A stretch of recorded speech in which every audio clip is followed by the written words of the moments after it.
I had just gotten my last patent on a concept that had many, many applications. One of them was, just so that you know, I'm not talking about patents on keychain flashlights. I mean, we're talking about significant stuff here. This one patent had as its potential a device called a ground reference indicator for light aircraft. The problem with flying a light plane is the most dangerous maneuver is landing, how to put that egg down without breaking it. Because what you want to do to land an airplane is to get it to stop flying. And how you do that is you pull up the nose until the air spills over the wings, you have turbulence, no more lift, and you drop like a rock. Where you want to be is have your wheels very close to the ground before you do that. Otherwise, it gets very uncomfortable. Okay, I had built a ground reference indicator that put an instrument on the dashboard that told you in feet and inches where the wheels were relative to the ground. Another application for the same patent was the first improvement in analog electric meters in 150 years. The electric meters that we use today, the pointer type meters, were invented, the movement was invented by a man named D'Arsonval, a Frenchman, in the 1850s.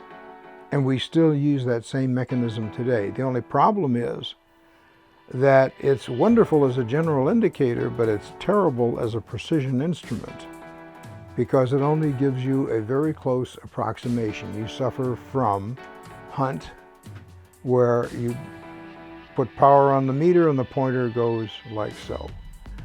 Okay, that's hunt. Lag is the changes that you make in the current going through the meter. The pointer follows that. It doesn't get ahead of it, doesn't stay with it. It just follows it.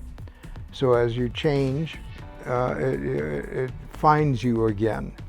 Hysteresis is this difference between going up and down, where the energy goes like so, and then the pointer goes, and then the pointer goes back again.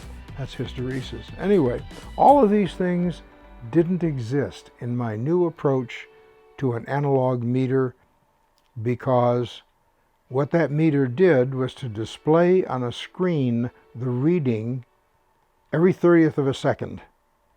And to the observer, it's just like watching a TV or a movie. It looks like the pointer is moving. All right? And it's always giving you true information. No hunt, no lag, no hysteresis. First improvement in analog meters in 150 years. I figured that I had the world by the short hairs. This was it. This was going to make my fortune. And I sent off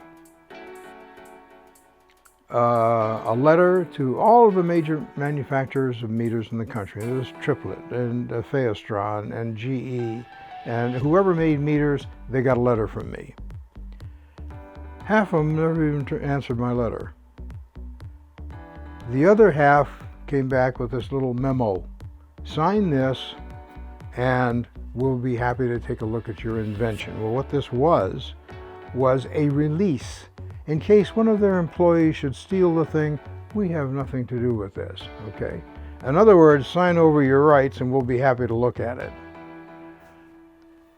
But I did find one guy, the president of Triplet, wound up in my office in Las Vegas. Gotcha, okay? So he walks in and was very attentive and very kind and very pleasant. And he watches as I demonstrated my meter. And he says, this is all very interesting, Mr. Wayne. He says, how would you like a job? I said, what do I want a job for? I've got my corporation here. I'm looking to market this meter. Why would I want a job? He said, well, what you do is you gather all this up and come to Chicago, and we'll set you up in offices, and we'll be happy to turn this into a real product.